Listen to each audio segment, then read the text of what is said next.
The story begins with a runaway train speeding down the tracks, about to hit countless people nearby. Among them was a mother with her child who couldn't escape in time. That's when a hero appeared. With just one hand, he managed to stop the train and save them both. But when the woman ran to thank the hero, she wore an expression of disgust. Even the child was scared. That's because the hero was a zombie. His name was Zombie. He didn't know his age or when he had died, but he carried a simple dream. One day, he wanted to be friends with humans. He wanted to be accepted, no longer discriminated against or excluded. With that in mind, he began improving himself more and more, seeking to earn people's respect and trust. In the present day, he had already helped countless humans. Once, a plane was about to crash into a crowded stadium, but someone held the plane up. That someone was Zombie, who, even after saving thousands of lives, was still met with fear by everyone. On another day, during a building fire, he rescued several children. They were terrified, and so were their parents. But he wasn't always this strong. He clearly remembered a particular summer when a zombie outbreak triggered the beginning of the apocalypse. Back then, he was still a student. The outbreak was so sudden that he couldn't escape and ended up getting bitten. Like the others, he turned into a regular zombie, the kind that just follows the horde, wandering aimlessly. One day, the humans came. Without explanation, they began slaughtering them en masse. Not only did they kill, they also burned them with gasoline and built machines that used zombies as an energy source. They became part of a perpetual electricity system. Zombie never understood why zombies wanted to eat humans, or why humans wanted to kill zombies. But to survive, he changed. He started training that very same day. Weightlifting, running, swimming. He began an independent life based on self-effort. He didn't eat meat, only had 3 protein shake meals a day. Even when tired, he kept training, even at night. Over time, he became extremely strong, practically invincible. After gaining strength and knowledge, he decided he wanted to live in human society. He began helping people continuously, trying to change their perception of zombies. He wanted to live as a regular citizen, law-abiding, a good zombie. One day, he realized he needed to go shopping. He went to the market and was greeted by a clerk who already knew him. She thought he was wearing a mask and asked if it wasn't uncomfortable to wear it every day. Zombie said no. Then he bought more protein powder for his stock. Meanwhile, someone was watching him. A reporter who looked a lot like Jonah Jameson wanted to expose the hero. Zombie saw a poster on the wall. He was wanted again, an SSS-level zombie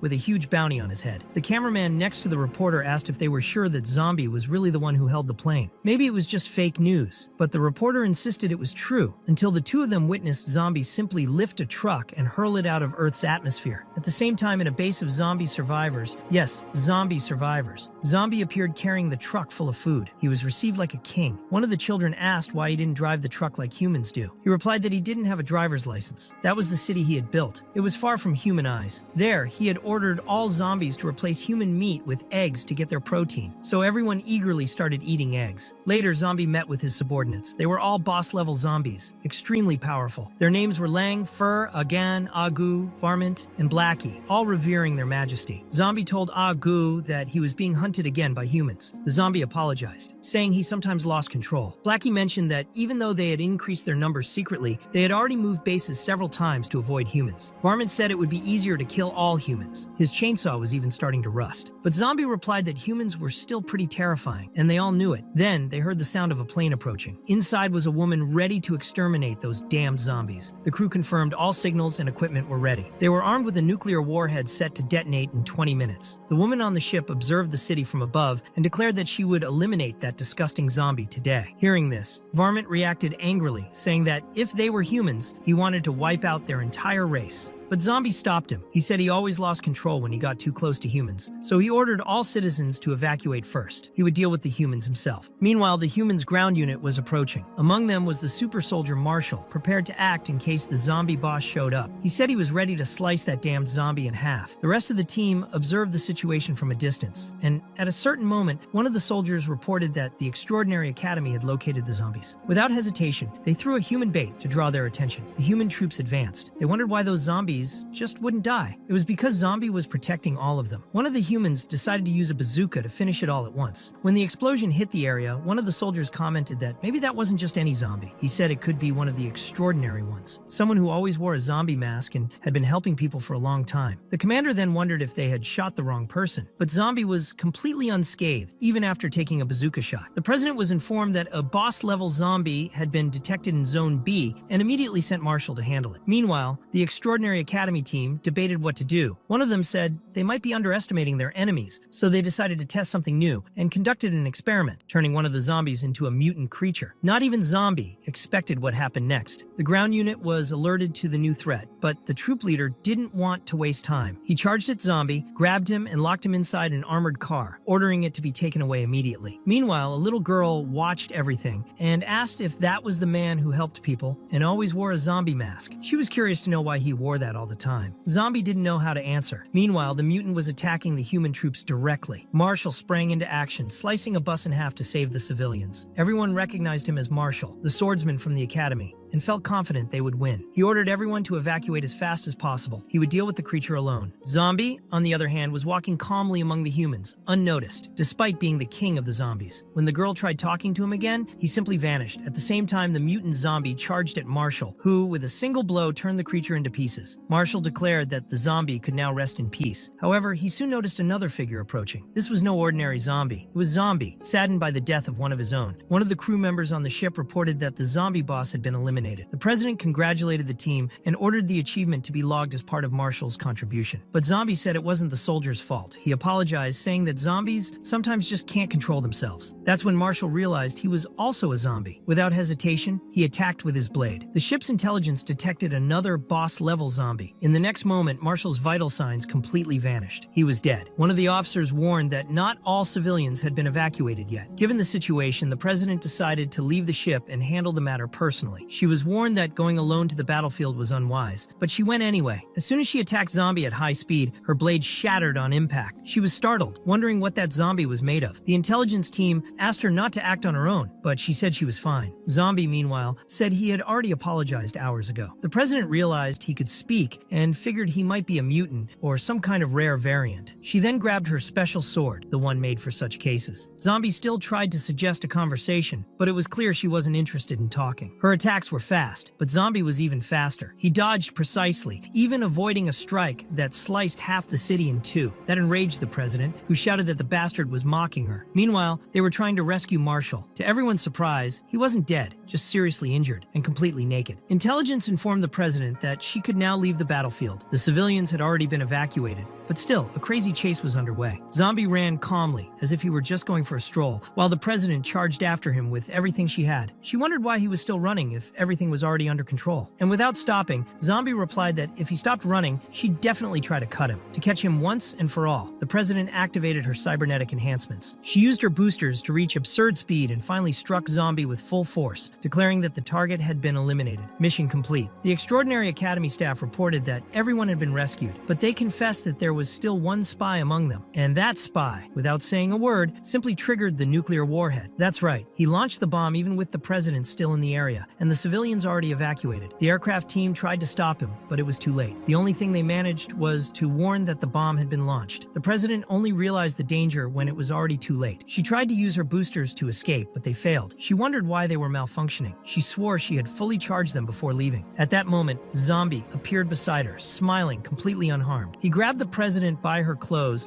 spun around powerfully, and hurled her far away, back to the aircraft, in fact. Dizzy and confused, she could only mutter that it was that mutant who threw her. Meanwhile, Zombie watched the nuclear warhead falling from the sky. He focused all his power, leapt, and caught the bomb mid-air. The force was so great that he crushed it like a soda can. Everyone who witnessed the scene couldn't believe it. Moments later, the explosion occurred, but it was concentrated in the air thanks to the impact being absorbed by him. The city was barely touched. All the detonation's power was channeled into Zombie's body, who fell from the sky practically naked. Well, almost. He was still wearing part of his boxer shorts, and even after all that, Zombie simply commented that the explosion caused nothing more than a little itch on his butt. The people involved in the Extraordinary Academy's secret experiments decided it was time to leave. This wasn't their first time facing the Academy, and they knew it wouldn't be the last. For today, their mission was complete. At that moment, the Academy president was disheartened. One of her companions tried to console her, saying he understood how she felt. She had spent her whole life fighting zombies, only to end up being saved by one. But the girl replied that it was all a misunderstanding. That guy wasn't a zombie. He was a masked hero who had become famous some time ago. They confirmed he had lived in the city for quite a while, style and just liked hiding behind a zombie mask. Later, Zombie was walking peacefully, still unclothed, until he reached a phone booth. There, Varmint appeared and told his boss not to worry. Everyone was safe, a bit injured perhaps, but overall everything was fine. Zombie was relieved. He said that was great and that they wouldn't meet again until they found a new place to live in peace. Zombie returned home but barely had time to rest. The president and her intelligence team were tracking his location. Meanwhile, he wondered if his family had already settled somewhere and hoped they were okay. Suddenly, the door was violently kicked in. The academy president entered with her soldiers and ordered them to search everything and take whatever they found. Zombie, in shock, asked who those people were and what they were doing there. He said he was going to call the police, but the president calmly introduced herself. She said they were from the Extraordinary Academy and came to inform him that he had been accepted as a new member. From that moment on, he was officially part of the academy. Zombie, confused, asked what they meant, what they were putting on him, and what exactly it all meant. Later, he was being transported wearing nothing but boxer shorts. One of the soldiers looked at him and commented that it seemed a bit inappropriate. The academy had strict criteria for recruits, and she asked if it was really okay to just add this guy to the list out of nowhere. She also mentioned that the academy dormitories were specially planned and that there was currently no space available for him. President Violet had made it clear that she didn't care about Zombie's presence, so they decided to relocate the boy by force. They simply moved his entire house into a new room inside the academy and left, as if it were something completely normal. Later, Zombie was almost naked in front of the president. Feeling a bit awkward, he asked if that was where he would be sleeping from now on. She replied with irony, saying, "Wasn't it obvious?" Then she teased him, asking if he wanted to sleep with her. Embarrassed, Zombie quickly denied it and thought the idea was absurd. The president explained that he would stay in the guest room, but the boy said she had misunderstood everything. He tried to explain that, in fact, he wasn't even a real human. That's when President Violet revealed her mechanical prosthetics, showing that she wasn't fully human either. She said that when she was a child, her village was attacked by zombies. Her parents were infected and ended up biting her legs. To survive, she had to amputate them herself and eliminate her own parents. Since then, she has hated zombies with all her strength and swore to exterminate any she encountered. She asked again what Zombie was trying to say, but he brushed it off and said it was nothing. He quickly changed the subject and asked what exactly this so-called Extraordinary Academy was. The president explained that it was an organization created with the sole purpose of fighting zombies. It had been 1,000 years since the first zombie disaster, and 200 years after that, their ancestors founded the academy. Since then, it had been training talents to face zombie disasters. Zombie became thoughtful, wondering if that meant he had been alive for more than 1,000 years. President Violet ignored the question and simply told him to show up at the academy the next day, since she was already using an external channel. She warned him not to even think about running away. The Extraordinary Academy was not just any institution, and if he didn't show up, they would investigate the reasons behind it. Before leaving, she formally introduced herself as Violet and said that Dawn would be responsible for picking him up the next day. The next morning, Zombie saw that she herself was the one guiding him. She asked, with a bit of provocation, how his little brother was doing, the one with the mask. Zombie looked confused and asked who she was. Dawn, who was also there, reminded him that they had been together in the armored transport and asked if he had already forgotten her. Zombie replied that he vaguely remembered and thought she was a bit smaller back then.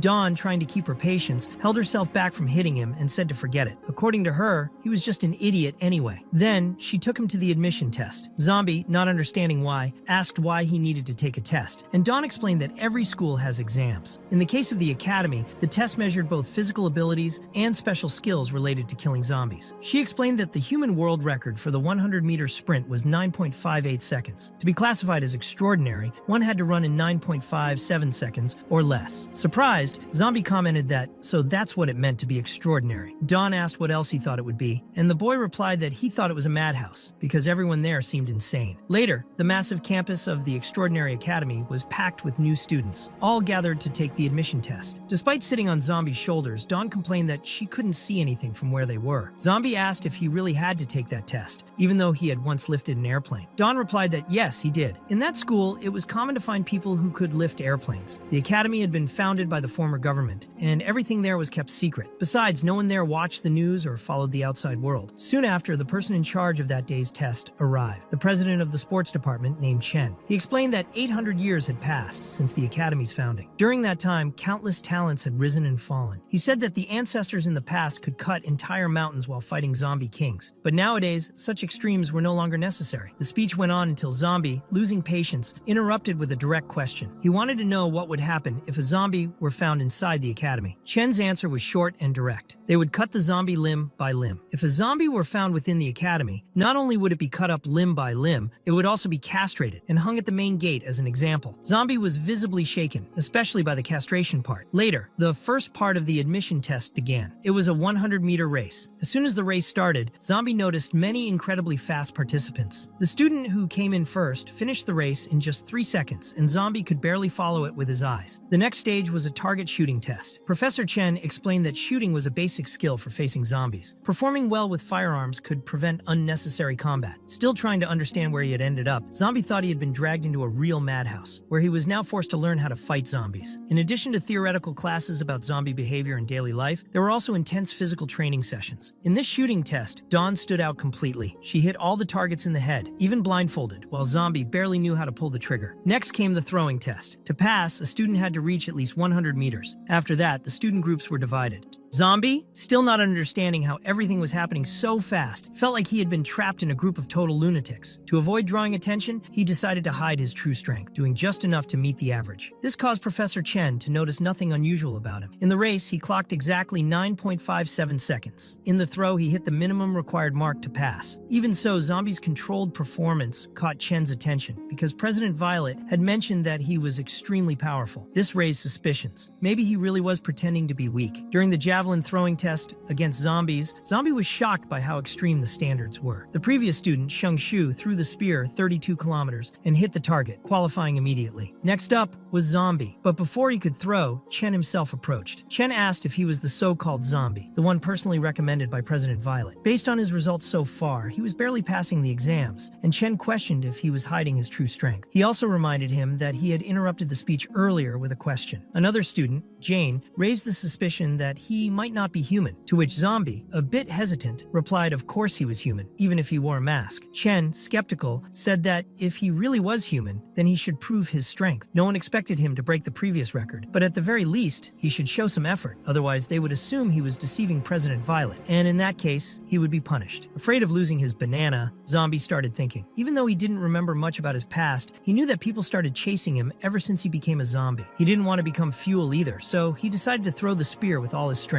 At that moment, flashes of his intense training came to mind. He gathered all his energy and launched the spear with such force that it created a crater in the academy's ground. The spear not only pierced the sky, it hit the moon, creating a hole in it. The explosion was so intense that it shook the surroundings, leaving everyone in a state of shock. No one could react. Jaws dropped. Dawn, completely stunned, commented on how strong he was and wanted to know how far the spear had gone. Zombie, still confused, replied that he had just done his best. After creating a hole in the moon, he was finally approved. Then he asked if he could go home. Dawn asked why he wanted to leave. With that level of power, he could even become president. To better explain, she used Violet as an example. She was the president of the swordsmanship department and had the authority to command a real army of troops, tanks, aircraft, cannons, and even nuclear weapons. More than that, she was the highest authority in a city with 30 million inhabitants. The city's civilian president was just a figurehead. The final decision always rested with her. Even so, Zombie insisted that he already had his own city. Later, the two of them were at the Department of Biotechnology, the place where all the Academy's weapons were developed. It was also known as the Logistics Department. In a framed photo on the wall, Dawn showed a picture of the sector's former leader, Professor Jamie. Everyone called him Head of Logistics. He had once been the department president, but after his wife's death, he became obsessed with an experiment involving humans and zombies. Rumors said that his goal was to fulfill his wife's last wish, but he went too far. Because of that, he was fired from the Academy. Currently, there was an order to eliminate him if spotted. That's when the department's current president welcomed the two visitors. She was Professor Jamie's adopted daughter, now the current president of the biotechnology department. During a conversation, she asked Dawn what kind of equipment she needed. Dawn replied that she wanted something that made transporting weapons easier, like a pair of pants, where she could hide even a minigun. Hearing this, the president concluded that Dawn would certainly end up joining the weapons department. Then the conversation shifted to Zombie. The president asked if she was talking to him. At that moment, she realized that the boy really looked like a zombie. When asked, the girl replied no, he just wore a zombie mask for some reason. The president, however, confidently said he was obviously a zombie and even asked if they were calling her blind. The girl explained that she hadn't seen his face when he was throwing the spear, but that he was super nice. The president commented that if he were a real zombie, he would have attacked someone already. So for now, it was fine. Zombie took the opportunity to ask what the requirements were for his equipment. He said he didn't have anything in mind, because every time he went on a mission, he came back completely naked. He wanted to know if there was any outfit that didn't tear. With that, the president observed two very different profiles. Dawn wanted to hide weapons in her clothes, while Zombie just wanted to stop returning home without clothes. Meanwhile, Marshall was showing up wearing only underwear and was talking about an extremely strong guy. When he tried to approach this mysterious man, his vision went dark, and the next thing he knew, he was was hanging from a pole. A woman asked if the president could defeat that man. Marshall replied that it felt like he was even stronger than her. Curious, the woman wanted to know the name of this impressive figure. The woman was Zhang Lanqi, president of the Blade Department. There was a long-standing competition between the sword and blade departments. Both sides used ruthless methods to steal members from each other. The rivalry was so intense that if one department ended up with one fewer member, the other might even artificially create a new one, just not to fall behind. Marshall, seeing Zombie's potential, wished him good luck. Later in class, Zombie was doing his best to keep up and took notes carefully. He did this because he wanted to share everything with his family afterward. Then, a voice echoed through the loudspeakers, asking everyone to go to the gym immediately. Don found it strange, since that kind of announcement was usually made only during regular assemblies. In the gym, with everyone gathered, Don and Zombie were eating popsicles. Don wondered what was going on, but Violet soon called for silence. Violet reminded them that both Don and Zombie were funded by her, so they couldn't cause trouble. It was important that they were aware of their actions. In that tense atmosphere, Don commented that she didn't understand how Zombie could eat with a mask on. While he tried to explain, Zhang was watching Zombie closely, already considering him her next target. One of Zhang's subordinates said he couldn't gauge how strong Zombie was just by looking, and wanted to test him. But at that moment, the chief appeared. Don quickly told Zombie to lower his head. That man was the president of the Mechanical Lifeform Department, and he had already warned Zhang not to cause trouble. Even so, she replied sarcastically, saying she was just leaving. One of Zhang's men pointed out that Zombie was still there and asked if they shouldn't keep an eye on him. Zhang, however, said that compared to the chief, Zombie was irrelevant. She only respected the strong. As she passed Violet, Zhang congratulated her, which made Zombie suspicious of the strange atmosphere between the two. He wondered if there was some kind of relationship or tension between them and wanted to know if that man was really as powerful as he seemed. Dawn explained that the chief was Professor Jamie's masterpiece, an evolved version of the human race. He was the only one to survive out of thousands of experimental tests. After Professor Jamie left the academy, this man created the Mechanical Lifeform Department. The city under the chief's control was enormous, with a population of approximately 50 million people. During his 10 years of leadership, not a single zombie had appeared in the region. Upon hearing that, Zombie became afraid of the man. The chief didn't waste time with long introductions. He got straight to the point. He said they had brought new students to the academy, but it still needed everyone's help. He then ordered his robots to begin the projection. A hologram appeared in the center of the hall, showing the image of a spy who had been captured months earlier. According to him, thanks to that man, a nuclear warhead had been launched against their own people. When Zombie saw the image, he recognized the man instantly. It was the same person who had launched the bomb at him. The chief confirmed that,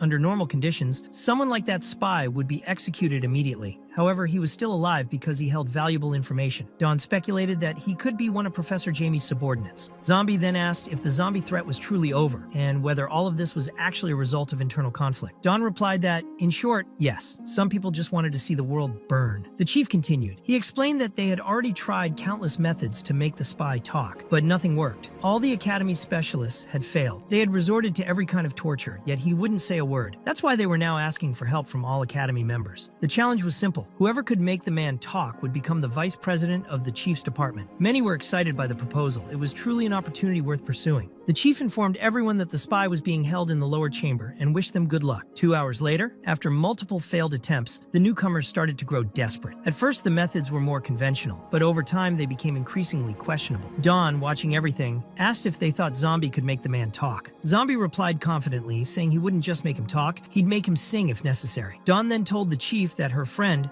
Zombie, might have a special way. The chief accepted the suggestion and asked him to come along. President Zhang found that move strange. Normally, Zombie tried to stay under the radar, but now he was drawing attention. Zombie, for his part, reflected on the recent behavior of his subordinates. They had always been obedient, but over the past few weeks, they started losing control randomly. Maybe that human prisoner could explain what was going on. When Zombie entered the containment room, Jamie's spy looked at him with disdain. He said he was just another one trying to make him talk, and questioned whether the Academy was so desperate as to send someone like him. He warned them to give up. He wouldn't say anything. But Zombie didn't hesitate. With a slight movement of his fingers, he cut the spy's skin. The man only scoffed, saying that wasn't even painful, and told him to at least use some strength. Ignoring the provocation, Zombie ordered him to stand. Then, he spread his own zombie virus into the prisoner's bloodstream. At the same time, he asked his name. The spy finally gave in. He revealed himself as Xiao Kai, shocking everyone present, who watched in awe as Zombie took control of the man's mind. Zombie then said he had heard that Xiao Kai was one of Professor Jamie's Jamie's close subordinates. He believed Xiao Kai knew many things. He asked if he knew why zombies were randomly losing control. Xiao Kai replied that it was because of a drug developed by Jamie and released into the city. Zombies that consumed the substance went insane and became controllable from a distance. Jamie's group used these attacks to collect battle data on the members of the Extraordinary Academy. Zombie wanted to know the reason behind all this. Xiao Kai replied that he didn't know exactly, but the professor claimed he was working on something grand and needed to gather data on the Academy members. He also said that Jamie was currently in a secret base located 500 meters beneath City H. Before leaving, Zombie approached and implanted a virus in Xiao Kai's brain, making it clear that, if he wanted to, he could force him to die at any moment. Xiao Kai understood the threat and agreed to cooperate. Meanwhile, 500 meters beneath the ruins of Yanjin City, one of the doctors informed Jamie that the spy had confessed. It was likely that their base's location had already been compromised, but Jamie wasn't worried. He only asked that they continue their work. He actually preferred that they come to him. The doctor tried to argue, saying they'd be in danger and it wouldn't be easy to fight them. But Jamie responded that the experiment was already complete. In fact, he thought it was perfect timing for them to arrive, because he wanted everyone to witness the birth of a new life form. When Zombie left the chamber, the atmosphere around him was completely different. The mood was strange. He had earned respect, and everyone nearby whispered about him. Even the department presidents were impressed. The chief, seeing all of this, clapped his hands in satisfaction. He said it was great to see the young surpassing the old. He hadn't expected to find someone with so much hidden power among the freshmen, and since he had promised to make him vice president, he would now keep his word. But Zombie said that Professor Jamie was still there. The chief told him not to worry. Jamie wouldn't escape. When they left the area, President Zhang naturally followed them. Later, already in an abandoned industrial area, Zombie asked where they were. He thought he was being taken to some official registration as the new vice president, and then they would go after Professor Jamie. It was then that the chief, without warning, asked when Zombie had learned to speak the human language. Zombie was surprised by the question and wanted to confirm if it was really directed at him. At that moment, the chief turned around and fired a powerful laser directly at Zombie's head, nearly hitting President Zhang, who was just behind him. She recognized the shot and commented that it was the famous Ton cannon, one of the chief's most destructive weapons, capable of disintegrating any matter. The chief then declared that even though Zombie had fooled the others, he would not be fooled. He said he had already been wondering how long fools had let Zombie go unnoticed. But now it didn't matter because, according to him, Zombie was dead. After all, the weakness of zombies had always been the head. But no, Zombie was still alive. Not only alive, he got up and grabbed the chief by the neck with force. The chief's robots reacted immediately, but Zombie easily destroyed them, ripping off their heads like they were nothing. The chief, astonished, couldn't understand how that being was still moving. Not even the members of the Blade Department could believe what they were seeing. The fight intensified. The chief began to struggle to handle Zombie, who was faster than ever, even without a head.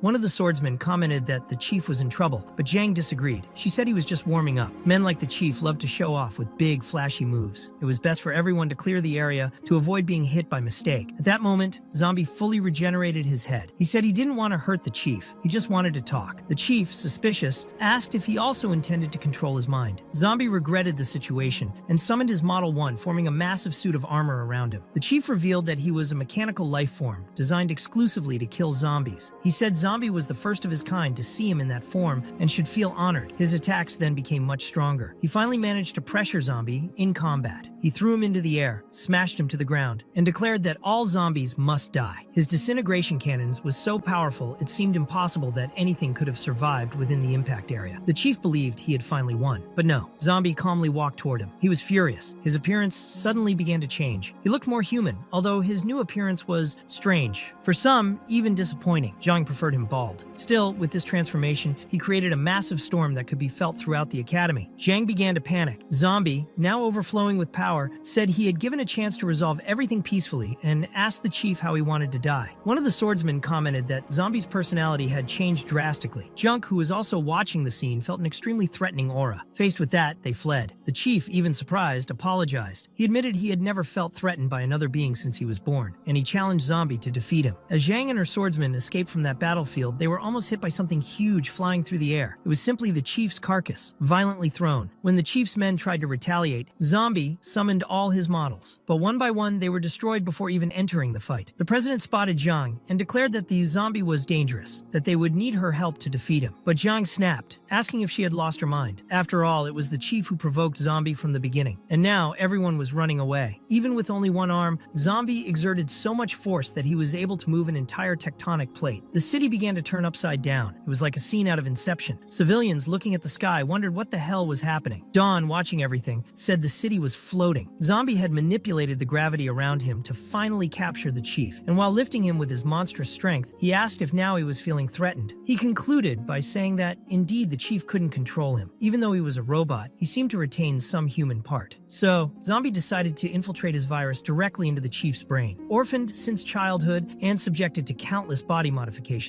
the chief barely had any human parts left. Zombie commented that the man's life was truly miserable, being more undead than the zombie himself. Staying alive in his case was more painful than dying, and all of that had completely ruined Zombie's mood. After being left to die, the chief's body hit the ground, and Zhang rushed to catch him. She wondered, confused, whether he had been able to read minds. Later, Zombie was already in his room packing his bags. He told himself that he had lost control of his emotions again, and that when that happened, he even scared himself. He didn't like that side of him. He needed to act like a zombie, calm, controlled, and friendly. So, he decided to leave the academy immediately. However, before he could leave, Violet appeared and interrupted him, asking where he was going. Zombie considered silencing her, since now she was a witness to what had happened. He mentally apologized before preparing to attack her. However, Violet simply placed a paper in front of him, revealing it was the official documentation of his promotion. Zombie had been appointed vice president of the academy. From that moment on, he was an officer. Confused, Zombie asked if the chief's signature was on it. Faced with silence, Violet just smiled and said he was a very good human. She wished him good luck and said she hoped to work better with him someday. If she could become president, maybe she could complete the true mission that brought her there. Sometime later, in the hospital, Zhang visited the chief and asked if he knew that Zombie was, in fact, a zombie. She also said she wanted him to stay at the academy. The chief, in turn, explained that it didn't matter. It wasn't about being human or zombie. What mattered was Zombie's strength. They would need it if they wanted to capture Professor Jamie. Zhang asked what they would do if he lost control again, but the chief replied that it wasn't relevant at the moment. This time, he would eliminate all traces of Professor Jamie for the sake of humanity. Meanwhile, in the zombie city, Vermint was furious. He said they had received information that their king was being held hostage by the humans. To him, the king was the only salvation they still had in that world. So he decided they would kill the humans and rescue the king. Agu asked if they shouldn't try to stop him, but Blackie said Vermint was an idiot. However, only the king could stop him, and they had no way to interfere directly. While the chief was developing his plan to capture Jamie, a group of soldiers appeared before Zombie. They introduced themselves as the 56th Regiment, under the 4th Division Command Center. From now on, they would obey all orders from the new vice president, Zombie. The group totaled 12,000 soldiers. Zombie, surprised, asked if they would really follow any order. He even questioned if they would obey an order to blow themselves up. The soldier answered firmly, saying his words were commands. He had already pulled the grenade pin when Zombie, desperate, shouted for him to stop and threw the grenade far away. At that moment, other humans also got involved. They commented that the new vice president didn't seem all that strong and that they didn't understand why a rookie had been sent to such an important place. One of them introduced himself, saying they came from the Stainless Steel Academy, sent to assist in capturing Zombie's target. Dawn recognized the two and asked if they were the leaders of the Stainless Steel Blade Department. Meanwhile, the head of the Stainless Steel Academy also arrived, accompanied by the other presidents from the Extraordinary Academy. He commented that, originally, all of that was an internal problem of their academy. Still, he didn't understand why the higher-ups had promoted a rookie to vice president, let alone placed him in such a strategic position. Zhang replied, saying they were there as guests to help, not to interfere in internal matters. The man responded that he hadn't come to question anything, but the chief interrupted and said Zombie could finish him off right there while he was wetting his pants. The man accused the chief of bluffing and said that proved nothing. Despite that, he assured that Zombie wasn't alone. 2 other members of his academy had been sent to help. It was then that Jamie realized they were surrounding the entire city. Then the zombies were released. However, the doctor noticed that something strange had mixed in among them. As the zombies were being fought off, the soldiers from the Steel Academy commented that they were far too easy. Zombie explained that those zombies weren't from his tribe. One of the men approached and said the vice president wasn't needed there so he could leave. Dawn, irritated, asked if he didn't know when to shut up. That was when more zombies appeared. In fact, Vermint himself showed up, and Zombie, surprised, asked what he was doing there. The doctor, standing beside Jamie,